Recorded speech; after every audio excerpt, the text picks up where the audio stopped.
Salut gang! Aujourd'hui, je voulais vous faire une vidéo sur D&D. L'autre fois, je vous avais dit que je voulais faire les classes de D&D, puis j'ai déjà commencé à faire les races. Mais ce que je me suis rendu compte, c'est que les classes, ça va me prendre vraiment du temps à les faire. Je vais les faire, mais je vais devoir consacrer une vidéo pour chaque classe parce qu'il y a vraiment trop d'informations qui est vraiment importante que je dois dire. Donc, je vais commencer aujourd'hui avec les barbares, comme vous avez vu sûrement dans le titre. Je sais pas pourquoi, mais pour vous, genre, ma bibliothèque est genre vraiment croche. Fait que really sorry for that.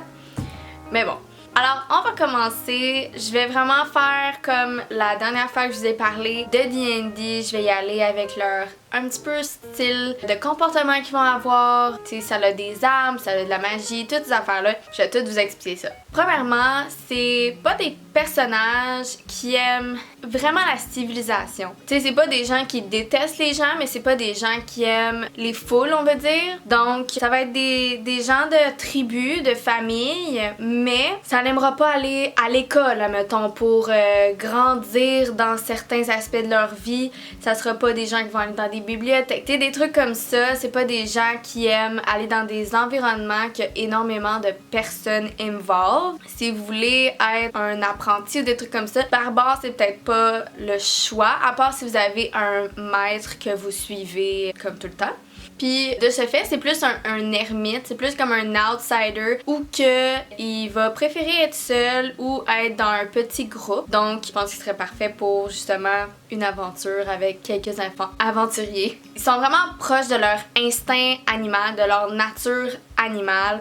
Ils ont des instincts vraiment comme un fort instinct. Ils ont aussi une physicalité primitive, puis ils ont quand même une rage féroce, comme on dit. Puis aussi, un fait que je savais pas avant que je lise, peut-être que c'était pas nécessairement écrit de cette façon-là, mais ils sont peut-être un petit peu claustrophobes, genre. Évidemment, ils adorent la vie sauvage comme leur personnalité est vraiment reliée à leur instinct animal, à leur férocité, tout ce qui est vraiment animal. Donc, ils aiment beaucoup la toundra, la jungle, ils aiment beaucoup les prairies aussi. Puis dans le fond, ces trois places-là, c'est vraiment les places qu'ils vont vivre et même chasser. Le combat, c'est vraiment pas leur source de bonheur, parce qu'évidemment, tu peux pas vraiment être heureux par te battre, mais c'est vraiment là qu'ils prennent vie, c'est vraiment là qu'ils deviennent eux-mêmes, on va dire. C'est le chaos du combat, c'est vraiment la place qui sont le plus familiers, qui se sentent vraiment à leur place.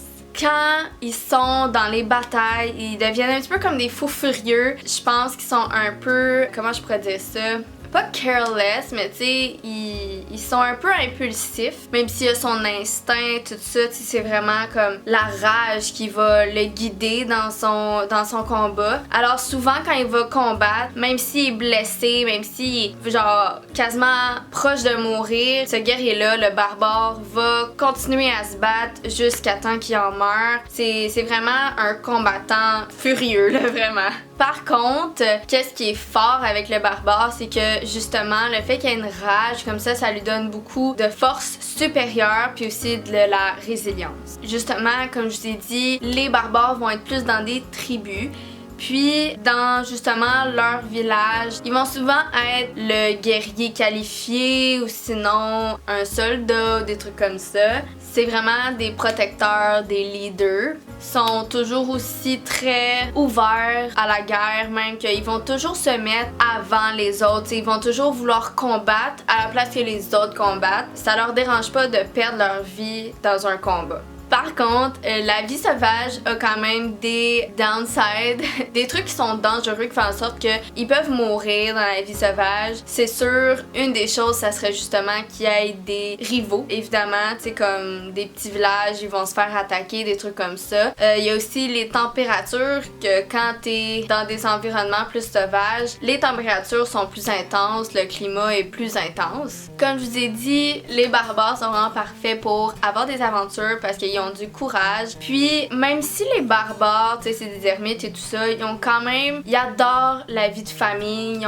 ils aiment le bond qu'ils ont avec leur famille. Donc en aventure, ils vont quand même s'ennuyer de leur famille. Par contre, ils vont aussi pas remplacer leur famille par le groupe d'aventuriers, mais quand il va créer cette union avec son party, il va vraiment se sentir à sa place et bien, justement parce que ce qui lui manque, c'est le bond familial qu'il a pu, fait qu'il recrée ce bond familial avec son party. Fait que c'est peut-être le seul aspect vraiment plus sensible du barbare. Le barbare n'est pas vraiment un être sensible, c'est vraiment féroce. Mais il y a un petit côté de lui qui est selfless, il va toujours se mettre en danger à la place que les autres se mettent en danger. Il aime la vie de famille, ce qui est pas pour tout le monde. Donc on voit quand même qu'il y a une douceur en lui. Là, je vais vraiment y aller dans l'aspect méta, comme on dit, où que quand tu te construis un barbare, qu'est-ce que ça donne, comment, à quel niveau, ça donne quelle affaire, là c'est vraiment détail focusé sur quand t'as ta sheet pour créer ton personnage, qu'est-ce que ça donne comme vie, etc.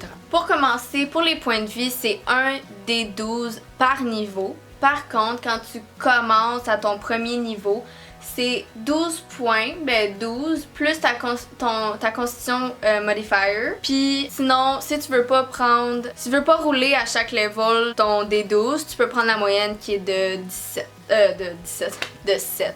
Pardon, 17 ça serait bien awesome. Fait que dans le fond, premier level, vous commencez minimum 12 plus le Constitution Modifier. Puis rendu à level 2, vous roulez votre dé à chaque fois. Dans les armures, vous avez droit à des armures légères et médium. Vous avez droit aussi à un bouclier. Les armes que vous pouvez avoir, c'est des armes simples, armes martiales. C'est tout. J'étais down, mais finalement, il n'y a pas grand chose. Vous avez pas le droit de tous. Habituellement, ça, c'est plus les thiefs, donc c'est pas trop grave. Vous avez Proficiency dans les saving throws de force, dont Strength, et la Constitution. Là, dans les skills, vous avez droit à 2 choix pour Proficiency. Il y a Animal Handling, Athlétisme, Intimidation ou Nature. Ah, il y a Perception et Survival aussi. Choisissez 2 là-dedans et vous allez avoir Proficiency.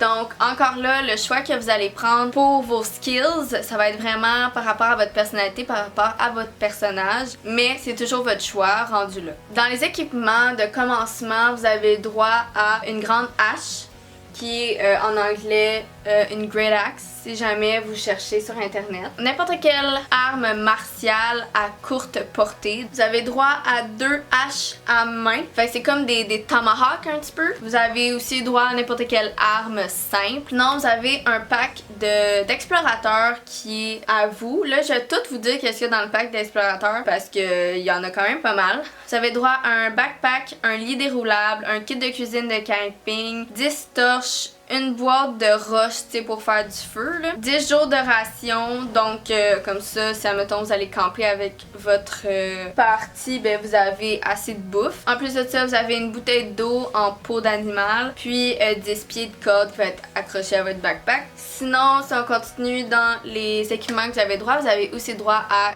4 javelins. Ok.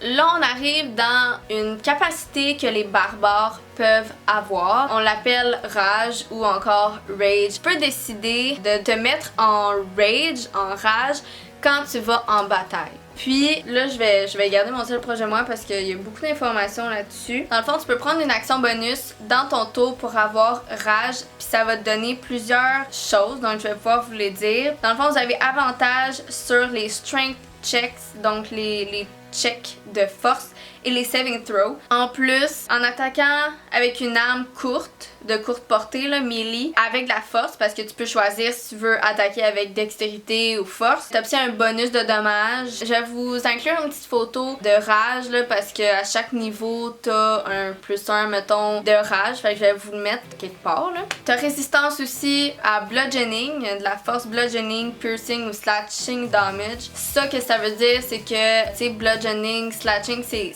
des façons de te faire du dommage. Donc, mettons quelqu'un te plante un couteau, ça te perce, on va dire. Fait que piercing, ça peut être égratigné, ça peut être punché, fait que c'est un peu ça. Toi, t'as résistance, donc tu prends la moitié des coups de tout ce qui est bludgeoning, piercing et slashing. Par contre, ça c'est vraiment important parce que je ne le savais pas.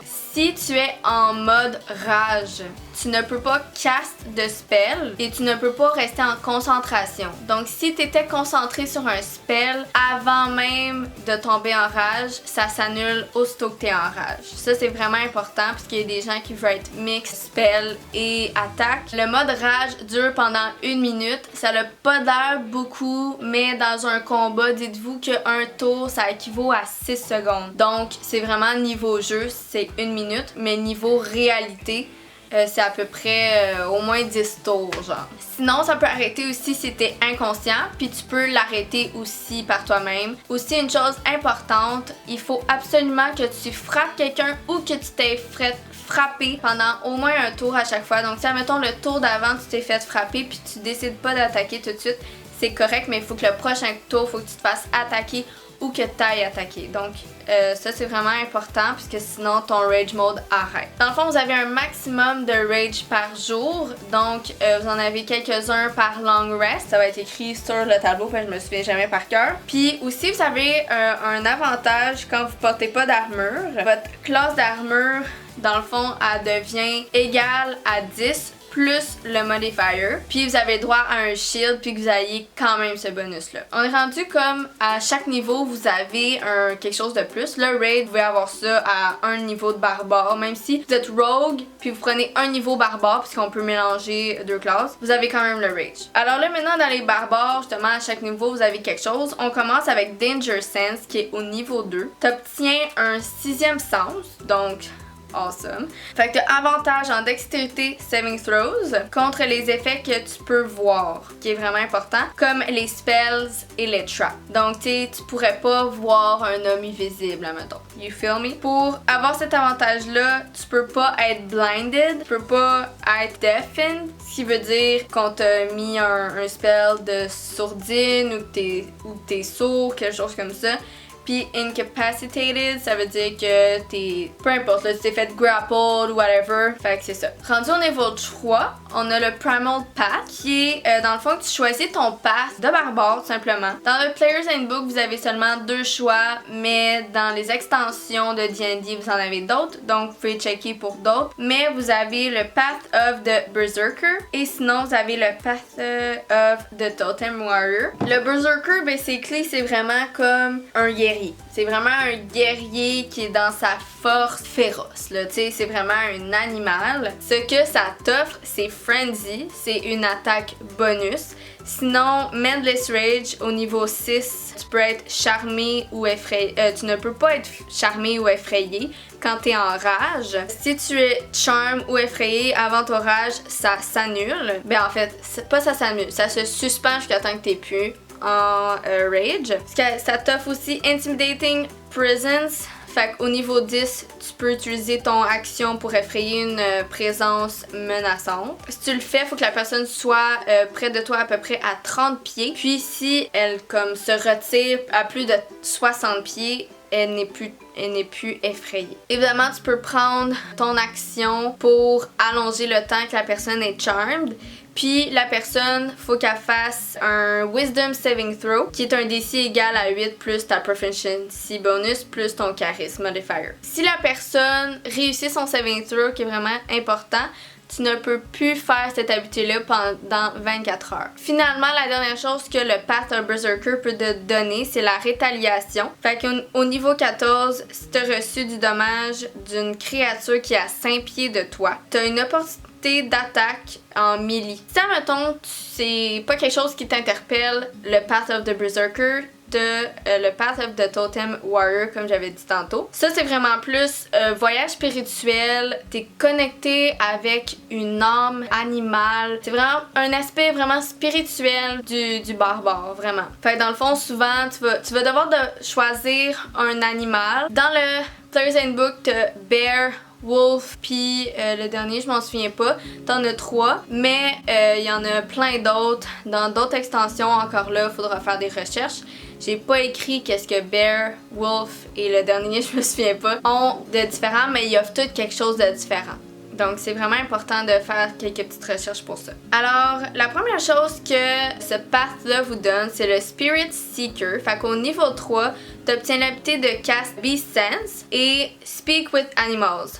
seulement en rituel. Ça t'offre aussi Totem Spirit, fait encore au niveau 3, tu choisis ton totem, puis tu obtiens des caractéristiques physiques de ce totem-là. Fait que dans le fond, si admettons tu choisis une dent, tu vas peut-être avoir des plus grosses dents. Si admettons tu choisis du poil, tu vas être plus poilu. Fait que tout dépend ce que tu décides comme totem, ça va vraiment changer tes caractéristiques physiques. C'est comme si tu deviens l'animal. Puis chaque animal aussi vous offre quelque chose de différent encore, fait qu'il faudra checker. Après, ça vous donne Aspect of the Beast. Au niveau 3, tu obtiens un bénéfice magique. Encore là, vous devez choisir votre animal. Spirit Walker, au niveau 10, tu peux cast Commune with Nature, mais seulement en rituel encore. En faisant ça, dans le fond, tu vas avoir un des animaux que tu as choisi ou que tu vas devoir choisir qui va venir te donner des informations. Il va venir en spirit, puis proposer des questions pour avoir des informations. Ensuite, la dernière chose que ce path-là peut te donner, c'est le Totemic Attunement. Dans le fond, au niveau 14, tu obtiens un bénéfice magique basé sur le totem que tu as choisi ou que tu choisis. Sinon, si on continue après, là ça n'a plus rapport avec les paths, mais ce que les barbares que vous avez après, c'est Extra Attack. Fait qu'au niveau 5, tu peux attaquer 2 fois. Fait que si, admettons, vous avez choisi le Path of the Berserker, tu peux avoir jusqu'à 3. Fait que si t'es vraiment un guerrier, ça va fesser. Après, t'as Fast Movement, fait qu'au niveau 5 encore, ton mouvement augmente de 10 pieds. Ensuite, au niveau 7, on a For Real Instinct, fait que grâce à ton instinct, tu as avantage pour initiative. De plus, si tu fais surprendre en combat, tu seras pas incapacitated, puis si tu rages aussitôt que c'est ton tour. Donc c'est vraiment important ça. Ensuite au niveau 9, on a Brutal Critical, un des dés de dommages de plus sur ton crit. Fait que si admettons vous avez eu un crit, ben vous pouvez avoir un dé de dommages de plus que lui ne sera pas doublé. Important. Niveau 11, Relentless Rage. Fait que si tu es en rage et que tu atteins 0 point de vie, fait que t'es techniquement mort, tu peux faire un DC 10 Constitution Saving Throw. Si tu réussis, tu as 1 point de vie, fait que tu deviens inconscient. T'es pas mort, tu deviens inconscient. Puis si t'as pas eu de long rest avant de refaire cet effet de DC, là, ça augmente 5 fois à chaque fois. Fait que dans le fond, t'es tombé inconscient, la personne te remet à 0 de point de vie. Tu peux refaire cette habilité-là, mais ton DC va être rendu à 15. Si ça recommence, tu te remets à 0 puis tu veux refaire cette habilité-là, le DC va être rendu à 20. Je sais pas si vous comprenez. Après, au niveau 15, Persistent Rage, ton rage reste actif tout le temps. Tu dois l'arrêter ou si tu es inconscient, il arrête. Après, niveau 18, Indomitable Might, je sais pas trop ce que ça veut dire. Si, admettons, tu dois faire un Strength Check, puis que ton résultat est en bas de ton strength score. Fait que dans le fond, sur le côté de ta feuille, tu vas avoir tes scores de proficiency, ben tes scores de compétence, ça veut dire. Ben si c'est en bas de ça, tu pourras prendre le chiffre de compétences à la place de ce que tu as roulé. Fait que ça peut être pratique. Et au niveau 20, Primal Champion, si ton score de strength ou ton score de constitution est de 20, qui est le maximum, tu peux pas avoir plus que 20, ben là, tu peux maintenant y aller jusqu'à 24 parce que on te donne un 4 de plus. Donc si admettons t'es à 18, ça va devenir à 22. Et voilà, j'espère que c'était pas trop d'informations. Ça m'a pris une bonne demi-heure pour tout filmer. Fait que j'espère que ça a pu vous aider. J'espère que ça vous donne quand même envie de, dans le fond, d'essayer un barbare. Moi personnellement, j'ai jamais fait de barbare, c'est pour ça que je voulais commencer par lui. Dites-moi si ça a pu vous aider, puis si vous voulez que je fasse une classe particulière ou que je vous parle d'une race particulière, juste me l'écrire dans les commentaires, je vais pouvoir justement faire mes recherches puis planifier tout ça. Sinon, laissez-moi un thumbs up, partagez et commentez. N'oubliez pas de vous abonner pour d'autres vidéos. Je fais vraiment plein de sujets ces temps-ci. Désolée, j'ai quelque chose dans l'œil. Ouh là là. Mais comme je vous avais dit, j'ai plein de choses de planifier pour vous. Puis je suis vraiment excitée pour toutes ces choses-là. C'est toutes des choses que j'aime, qui me passionnent. Donc je pense vraiment que ça va être des bonnes vidéos. Alors, on se voit à la prochaine. Je vous aime fort. Bye!